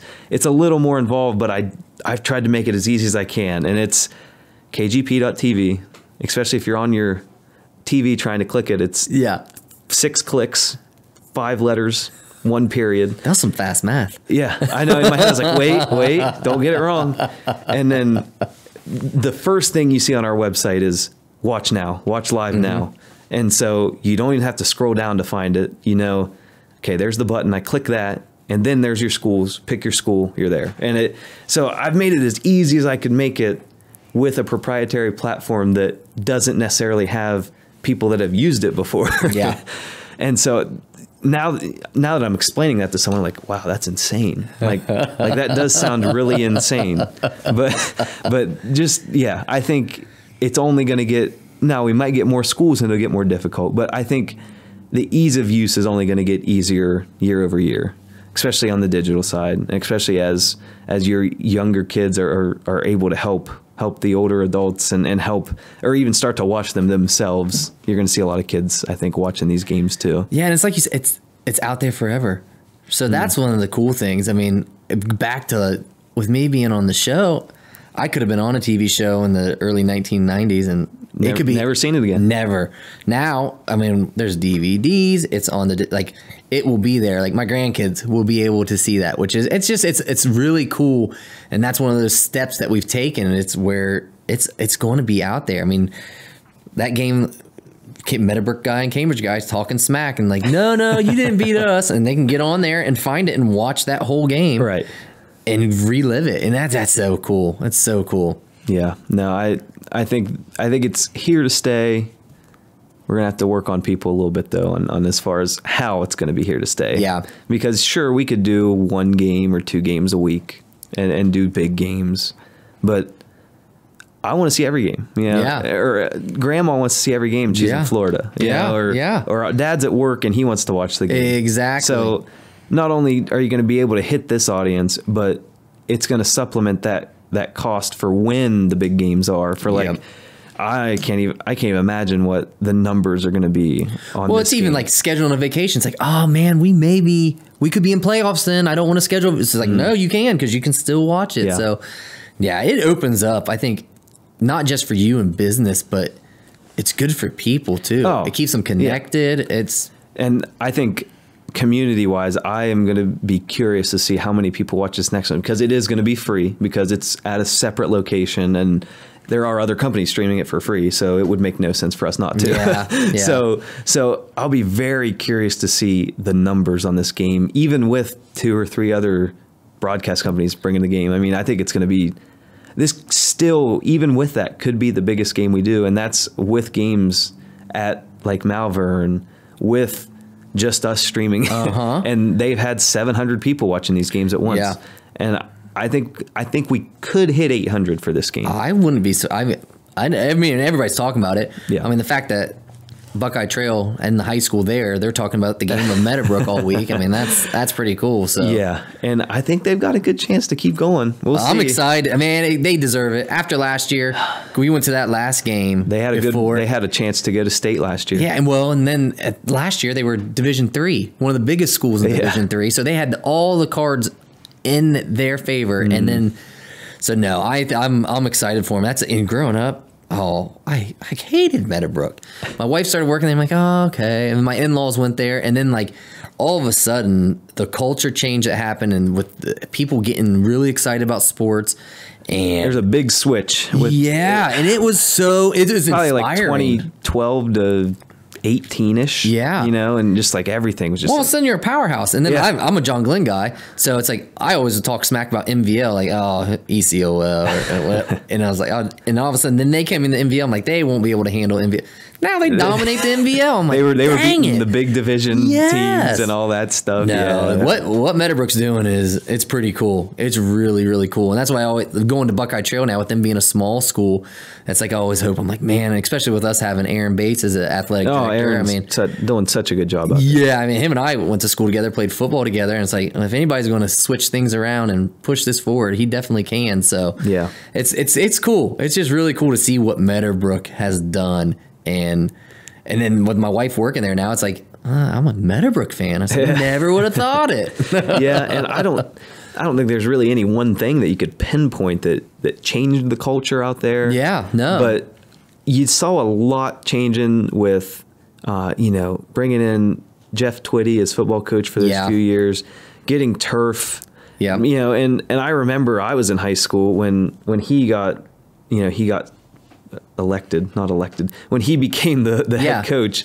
And that was the first time, and I didn't play in high school. I played in 8th grade. I played football. And then after that, I was like, but I almost played my senior year. Yeah. He was just a persuasive guy. I mean, he brought, no one knew him, but just randomly one day, can we get all the boys in the entire school to the gym, please? That's pretty cool. You're like, what is this about? Yeah. And just all these guys just sitting in these bleachers, and he comes out and he's saying, you need to play football. And I was like, man, I might play football. Yeah. Almost did. Yeah. I didn't, but. Well, I'm always recruiting because I teach the ag and natural resource. So, I mean, I got a bunch of these big farm boys in my class, and I'm like, you play football, right? Oh, no. I'm like, you got to play football, man. I said, you can run through a wall. Yeah. But that, and then even Scooter Tolsda coming in, and I mean, he's undefeated against the Cambridge Bobcats. That's huge. 12-0. Yeah. Last time they beat us, I was playing for them. But I mean, just the culture, the people they're bringing in. Yeah. The coaches, the staff, the admin, And it's momentum. Yeah. Once you get that rolling, I mean, it doesn't. And you guys got some families that are producing athletes nonstop. Yeah. It's like nonstop. It's a Singleton or a Black that's tearing up. It's like, holy cow, how many more How are many coming? are coming? Yeah. Well, my oldest one has 3 more coming. All right, great. But yeah, no, it's interesting to see out there, and I think a lot of schools should model after that. I don't know what the model is exactly. I honestly think it's a focus on athletics and the importance of it. Mm-hmm. That it's not just for and even the dual lab and like the new college room and all that stuff, that was kind of implemented our senior year. Was now your college credit classes you have a dedicated room, you've got a giant projector, it's not just a little smart board. Like, it felt like college. And to be able to have that space that wasn't just a classroom and a desk. You had these big glass doors, and you could walk out of there, and then you could sit and eat your lunch at these little tables, just like you would in college. Yep. And I think a lot of it was sports, but it also, like, it just all came together at one time. Just all at once. Yeah. I remember my wife came home being your guys' guidance counselor. Shout out to my wife. And she talking about that, I'm like, when we were in school, if you did college classes, like, you were the smart kid or the dork that left and went to and you never college. saw them again. No. And like, they make a culture where it's cool, number one. Yeah. And then number two, like, it just, like you said, it's like being in, if you want to be an adult, I'm going to treat you like an adult. Right. And that's pretty cool. And I think they gave us a lot of leeway because for some reason, and I'm going to brag a little bit on our class, but our like 2016 class was just so, like, not all of them, but for the most part, like, people are telling me about their class, and like, you can look back at some, you're like, man, that was kind of like they had their good ones, but but we had a lot of kids doing dual enrollment, college credit. Some went to Mideast, but for the most part, a lot of our kids stayed, but we weren't isolated. We were still in the school population. We could still go eat lunch, and if basically we had the choice. So you could go eat lunch in the dual lab and watch TV or watch whatever and hang out with whoever was in there at that point. Or you could go sit in the cafeteria and hang out with your friends that aren't in these classes or are just on the basketball team with them, and they're not in college classes, so you can't see them anymore. Yep. So it's this mix, and they even let us like leave. They'd let us leave and go. I remember 3 periods a day my senior year because I had so many credits. I'd go help at the church, you know, and just having that freedom. And it was like, looking back, you're like, man, they let us do that. Yep. But we were very responsible with it, I guess. Yeah. And I know they've scaled a little bit of that back since then. I think they still, and like at Buckeye Trail, we do that with our kids. They can take a longer lunch. They can go and they'll be taking their orders like, hey, you're going to Starbucks, get me this, this, and this. And I think it's an incentive for them to do it. Right. And then also, I mean, anytime you're doing college classes in high school, I mean, the schools, I mean, it's not costing you anything. Right. So, I mean, there's kids that are motivated they're going to graduate with associate's degrees. And I know that's something my wife really takes pride in, is the career and college readiness. Like, to be able to help people like that. It's I think just so rewarding to her. Yeah, no, and she does a really good job out there with it. I mean, just having those scholarships available for kids, and that's really what I kind of saw as a kid there. But there's just so much that goes. Well, it just goes back to our first conversation. It's passion. If you're passionate, it's going to drive you, and it's going to make you do things, and it's going to make you work harder. But it doesn't feel like work. Right. That. I don't know. I just, now that, it's that dynamic of, you've got your sports coming out. But our freshmen, and now granted you're a freshman and you can't drive and you can't do all this, but it was still just a school system at that point. It was just go here, go to class, bells ring, go to lunch. Yeah. And it was just this system still. And there's always going to be that system because that's what's needed. But now, junior, senior year, you're like, oh, like, I can still be here and be a Colt or be a Warrior. Yeah. And I'm not isolated because I want to do better. You know? Yep. And what then it encouraged, like you said, you were super active in DECA and how that really influenced you. And then like clubs like the Spanish Club and like FFA, like they are able then to still be a community. And I think that changes sports too, because all of a sudden it's like, I got all these friends. They're having fun playing football. They're getting notoriety for playing football. Girls are liking them for playing football. It's like, maybe I want to play football. And I think the more that it gets out there, and then things like with what you're doing, the exposure, it's a snowball effect. As soon as you start having a little bit of success, and it brings the whole school together, and it breeds success is what it does. Yeah. And even on top of that snowball of now I'm in DECA, now I'm in this, now I want to play sports. It can go the other way too. Now, oh, hey man, I know I only see you at lunch, but like we're doing this really cool thing. You should come do it. And it's not just those kids that didn't do college classes at lunch, just doing things with them. It's, oh yeah, what'd you do today? Oh, I was in reading class and we did this and that, or oh, I was in leadership class and we did. But it's like now it's like, oh man, I was in the college room and I was making this video because I had a free period and all this. That's kind of where I started learning the video stuff, was like leadership class, and then having access to all the MacBooks and all this stuff that the college classes provide. Yeah, I was just making videos and just free editing software. All of that is available in the schools now. It's not, you don't have to go actively search. It's nice to go actively search for it, but you have access to what you need to do whatever you want to do at this point. Yeah, it's that exposure. That's why I've had so many kids that will come down. I either have them like in study hall, so it's not a kid that I have in class, or someone's like, I heard you on TV, and they'll come talk to me in class, and like all of a sudden, just striking up a conversation with them, all of a sudden it's like, I'm always recruiting. I'm like, we should take my class then, figure this out. And like all of a sudden, I mean, that's my goal, is to really reach out, whether it was on the TV show or it's in the classroom, to reach out and make a difference for someone and just be an influence, like push them in one direction or give them information they never even thought of. And I think that's the same thing with what you're doing. I mean, kids are always filming stuff on their phones. It's like, who knows? There's a little kid out there going, I'm going to be like Caleb Graham. Right. And want to start something. And it's so funny because it starts on YouTube. Some of those kids in the photography class, not all, you have your ones that are like super interesting. Yeah. But they're so funny. They're just like, check out this one I took. This one's pretty good. I'm like, that is good. Like, and they look good. It's just on their phone, but it's so funny because they get just so like hyped up and amped. Trains going by, so you can hear a little bit of that. But no, that's 3 or 4 trains a day I'll go through here. But they, I mean, you can just see the excitement that they have, and it's something they have all the time. It's their phone, or it's their iPad, and it doesn't have to be necessarily even like a digital thing. It could be access to that lunch table. It could be access to that, that there would always be a teacher in the dual lab at all times. Access to that. It could be access to just a space that isn't a small desk. Yeah. And I think that, for as much as it's worth, I think that was more valuable than even some of the MacBook stuff, or even some of like the big ticket items that we were provided with. Was just access to an open area that wasn't just a classroom. It was.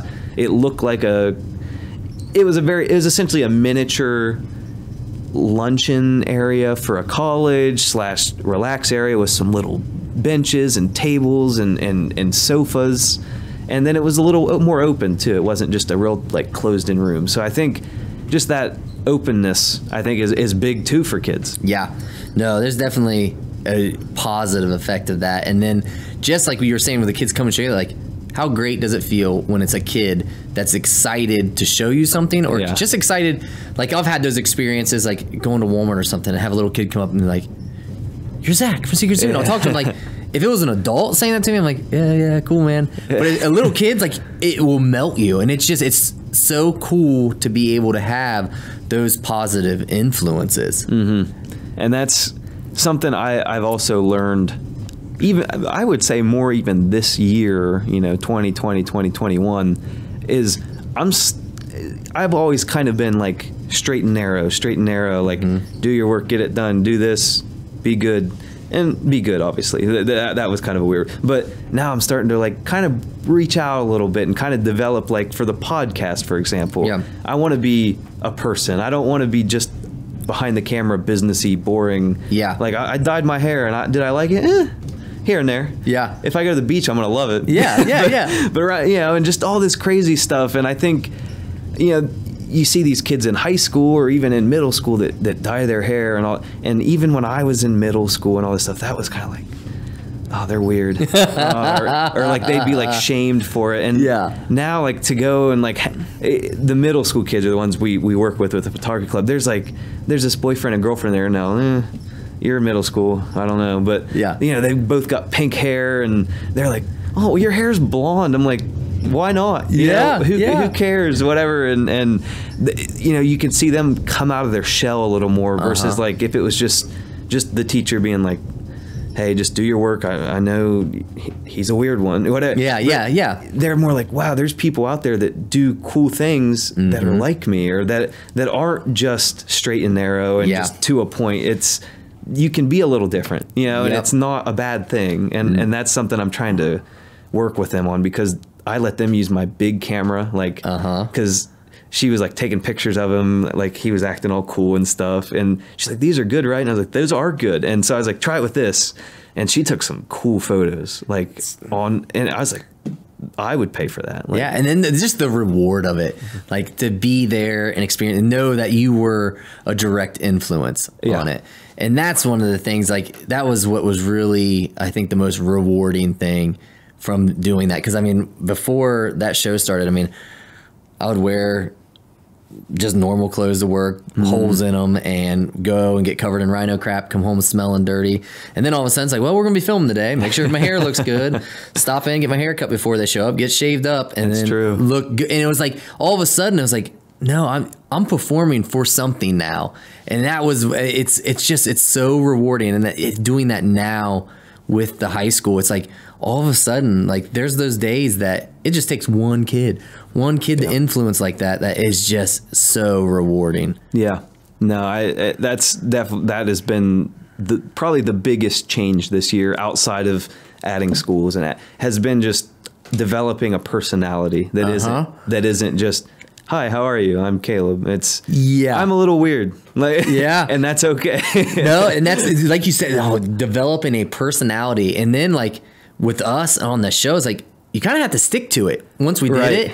So it was one of those things like, all right, this is going to be on Disney Plus. It's on Nat Geo. So we got to make sure we're not saying anything inappropriate. But then also it's like, well, like, before that show started, I hate dress codes. hate them. So like they made us wear these polo shirts. Like, well, if you're gonna make me wear a polo shirt, I'm wearing it. I'm belting to my belly button and I'm rolling my sleeves up, and that's how I'm gonna wear it. So when the show showed up, everybody's like, "Did you like unbutton your shirt for that show?" I'm like, "Well, no, I buttoned it up one actually for the show." And it's like all of a sudden that you do that once, and you're just gonna keep doing it. You have to. You got to stay. And so that was really cool to develop a bit of a personality and all of a sudden step out of yourself and kind of be someone else for a moment, which was kind of cool. That was one of those things that was like I was kind of nervous about, and everybody else on the staff really didn't want to do that. I'm like, let's make this happen. I want this show to kick. Why not? And yeah, so I was like, all right, Wild Zack, here he comes. Yeah, that's cool. That is, I think, something that doesn't necessarily come from the camera, but is once you have to start being on per se, you really start thinking, now how do I want to be perceived? Exactly. Do I really want to be this way forever? Or do I want to be myself or be this, for, I guess for like a show purpose or like for a seasonal thing, you could develop any personality you wanted and be that for X. Yes. But now for this is just, and it's a lot of talking and getting to know people, but this is going to be like, I might be a completely different person on this podcast 100 episodes from now. Yeah. I might, who knows? But I think that's the allure of podcasts, though. The person, like the growth. Yeah. Today, coming into this podcast, I didn't think we were going to get into talking about streaming Meadowbrook games as deep as we did. And I thought we'd talk about what does rhino poop smell like and things like that. You know what I mean? But like the fact that with a podcast, I mean, I love listening. I mean, like I listen to Rogan and Dak Shepard and love those podcasts. And it's like not one of them are the same. No. And I think that's what makes them so much fun. And then you get people, and all of a sudden now you get someone tuning in to listen to, like you did one with the barber. Yeah. It's like, you guys talked about all kinds of stuff. I mean, that was cool. That's getting to hear off the rails. Exactly. Is the idea. And that's when I started it, I was like, I don't want it to just be a business. Now, granted, we always do kind of get into business. At some point, because we do have a lot of business owners come in because you're talking to them a lot.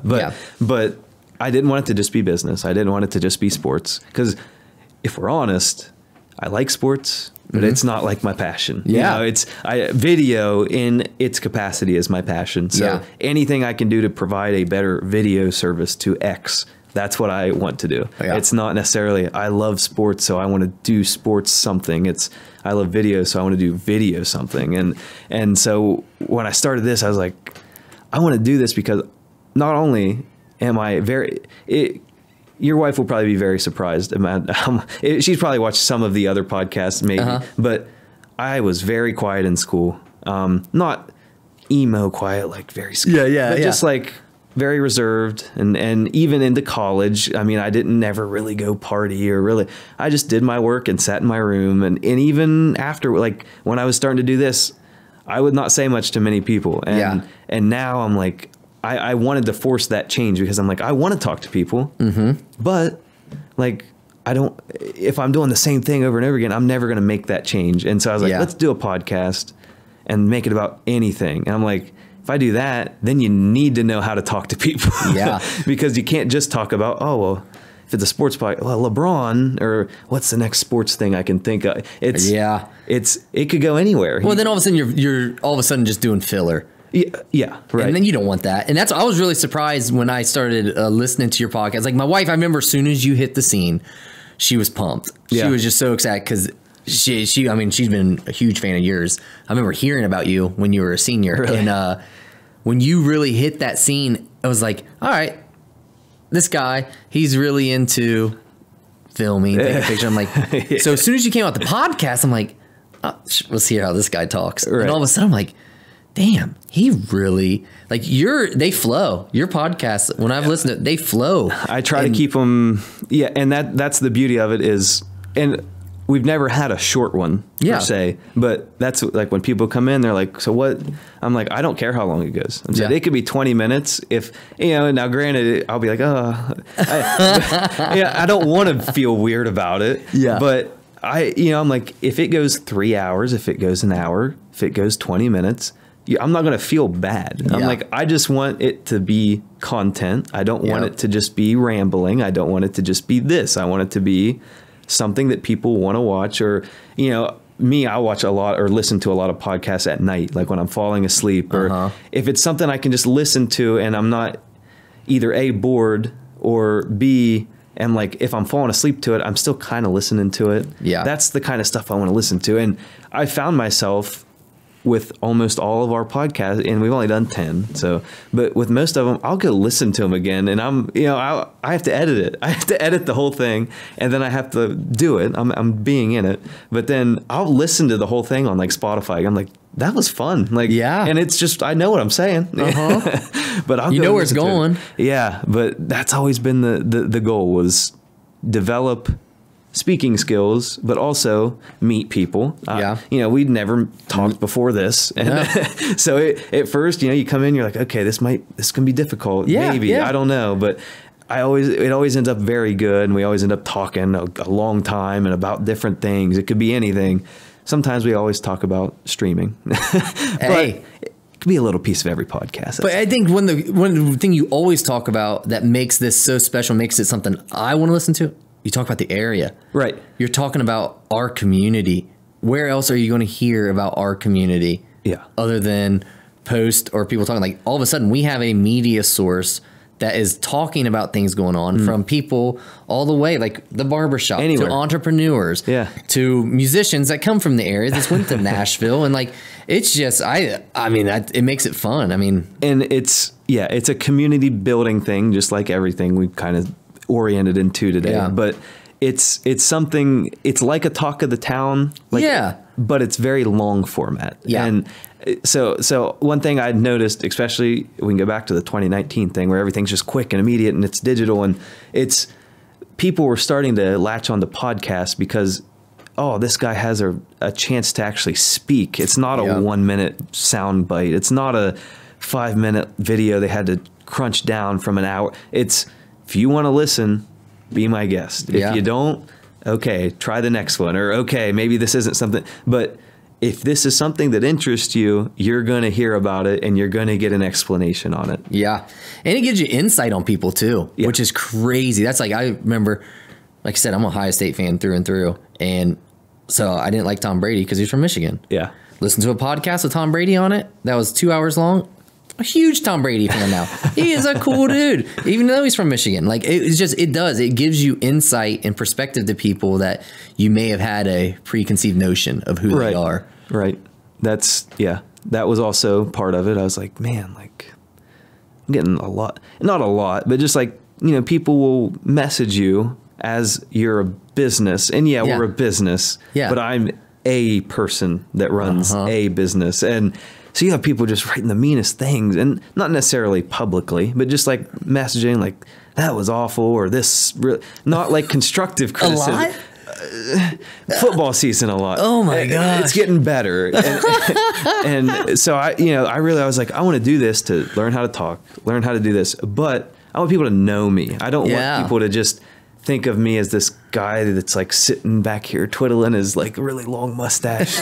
I'm like, I'm a person, and I'm going to extrapolate how I feel or how I see this. And then on top of that, I can't just message you and be like, well, here's why this is, here's and you understand how I'm saying that. Yep. And it'd be such a long message. Whereas this, I can be like, well, I know you're having trouble understanding this, or actually this is something that even a kid, for example, at a school might say, I really want to get into this. If I have enough of these podcasts, I'll say, go watch episode 32. This guy comes on. That's exactly what he does. Yeah. And so that's a resource for the kids, for the schools at some point. And it gives people that insight that they wouldn't otherwise see. And you get to know that, you get to know the person. Yeah, you're not the man behind the curtain in Wizard of Oz. I mean, right, you are. You got a curtain right. But yeah, man, that was fun. That was really cool. Got anything else you want to touch on before we? I don't know. I think we've get some more water. We hit it pretty good. Yeah. No, like you said, man, it was just I think what you're doing is cool, and I think we both kind of are going at things the same way. Of bringing awareness to our region, wanting to make it better. You're doing it through media. I'm doing it now through kids, trying to influence them. And I don't know. I think we're just going up. We talked about concert venues and before we started here in Cambridge. That would be sweet. I mean, I think there's a scene that's about to happen, and honestly, I mean, you're at the forefront of it. You're the news that's putting it out there. Yeah. Yep. And you know, you can see there is that parallel between the hands-on work. We're improving communities and doing this, but then there is that little bit of a difference where this is more online. Yours is more hands-on even than ours is, where it's like, you know, you're physically helping these kids. You have this media pass that you can say, look, here's kids can relate to that. They can say, oh, I love TV, you know, or whatever. And they can say, okay, that gives me an in to go talk to my teacher or go talk to, and they can even watch your show and see, okay, that's cool. Like, well, that's what's so cool is like once this comes, like once we put this out there, and it's like, I'll put it on my Instagram. All of a sudden I have people from around the world that will message me. We love the show. All of a sudden, they're going to listen to this podcast. It's not only going to bring awareness to your company, but again, to our area. It's like, hey, Cambridge doesn't sound... They actually have some stuff there. Yeah, I'm going to go to Cambridge. So I think that's the big thing. And that's where I think I'm at now is just whatever I can do that will bring more light to it. Because, I mean, I've had opportunities to leave this area. I've had ideas I want to do, but I mean, there's just something in the water here that keeps me grounded and keeps me wanting to be here. And I don't want to be anywhere else. I love this area. I love Guernsey County. Before my dad passed away, he came up with the term Guernsified. Yeah. And I carry that everywhere I go. I mean, good. I'm Guernsified, and I don't want to leave this area. Huh. I like that term. That's good. And see, in the winter, I sometimes like maybe Nashville. I got to go to my Nashville at least once or twice a year. But then summer gets here, or it gets warm, or even fall, and all the football's picking. I'm like, this is fun. Like this is. As soon as you're sick of one season, another one's around. But yeah, it is always nice, especially Nashville. You go down there pretty often? You at least once a year. Yeah. Well, we film stuff down there, but I get down there. I can get down there twice a month sometimes, not every month. So jealous. But you know, I'd probably say 3, 4, 5 times minimum a year, just like that's awesome. Different stuff. And I'm like, this is, and it's not a bad. I'm used to the trip now. Yeah, like 6 hours. This is 6-7 hours. Oh, just that through Cincinnati. That's the tough part. Yep, that's the hard one. But no, that was right before everything got shut down. We got to see our favorite artist, Tyler Childers, at the Ryman. Oh yeah, saw him at the Ryman right before it was. We saw him over Valentine's Day weekend, so about a month before, and so we went out on a bang with our concerts because we usually go to about 6 or 8 good concerts a year, and that was an awesome trip. That's cool. Yeah, I mean, Nashville is just, if you love music, I mean, and food, that's the place to be. Yeah, and that's the scary part for me is, I love it here, and I'm starting to love Nashville because, well, those guys that are moving down there from here, they're your good friends. But every time I get down there and we do something else, you make 2 or 3 new friends. You know, it's in here you can do that too. Obviously, like it's not just I can make friends in Nashville, but you know, you get to meet these people and they're good people. And whereas you think the city, like, those people are, you don't, you almost see them as like, it's a big city with a small town feel. Is the best way. You don't meet a stranger. I mean, I've met people there that it's like all of a sudden you start a conversation with them. It's like, we are from polar opposites of profession, the world. And all of a sudden you're just talking, and Nashville's vibe is something that is really, really cool. Yeah. If I had to pick a city, that's one I would want to go to. City wise, definitely Nashville. Yeah, that I would say Phoenix is nice, but it's just so corporate. Yeah, like Nashville is that's the scene. You know, if this is the scene you like, but you need bigger area. Yeah, Nashville. Yeah, and it's like every time because again we are music fanatics. It's like you go to these little tiny dives, and all of a sudden a band's playing. You're like, they're good. They're the next big thing. Like they're everywhere. Every single place you step in, someone is playing unbelievable music, and it's cool. It's so cool. So yeah, we'll go down and we'll go to like some of the rooftop bars and stuff. And what's interesting to me is I'll go with Ryan, and Ryan, he's in more of the songwriting scene. He has his music, but he loves songwriting, and so he knows a lot of people. So we'll go to these places like, oh yeah, that guy's been playing here since January of 2015. He's like, that guy's, so he'll point people out. And That's so it's awesome. like this extra little insight. Yeah. Of like, You can't pay for that. No.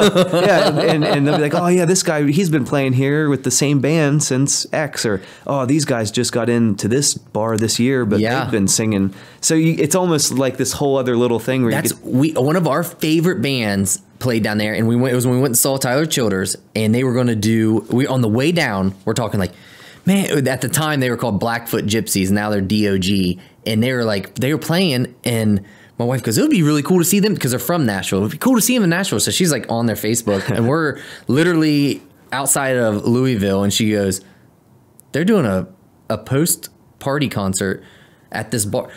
We couldn't find this bar. It was hidden behind a dumpster and in Printer's Alley. And all of a sudden we go in there, and then with them being local and somewhat big, we got to see this whole music culture out of Nashville that people I've never even it was just it was amazing. And that's what's so cool about it. The little different groups of people that you see and the different kinds of music. They've got their own little groups. So it's not all just country, Western music. I mean, you got everything. You've got your pop country. Yeah. They've got their own little scene. Even like the different, like you'll have your Broadway players. That's like a whole thing. Like they're all real tight knit.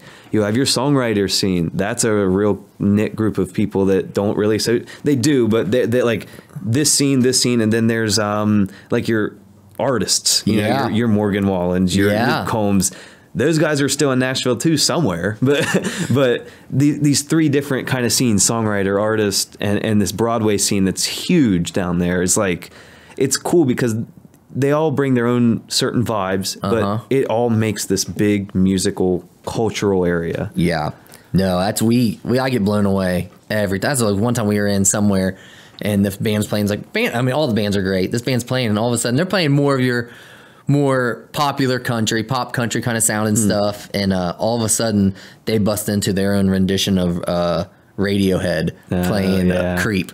That's like, cool. What is this? Like it's just every day is a different day down there. Yeah. And it's just, I love Nashville. Oh, man.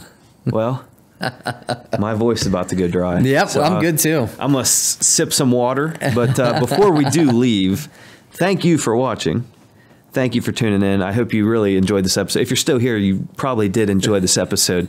I want to thank Zack for coming on and bringing on some insight into the wilds and into teaching, into the hands-on, a little bit of everything. Yeah, I couldn't probably name off everything. The rails. Just a little bit.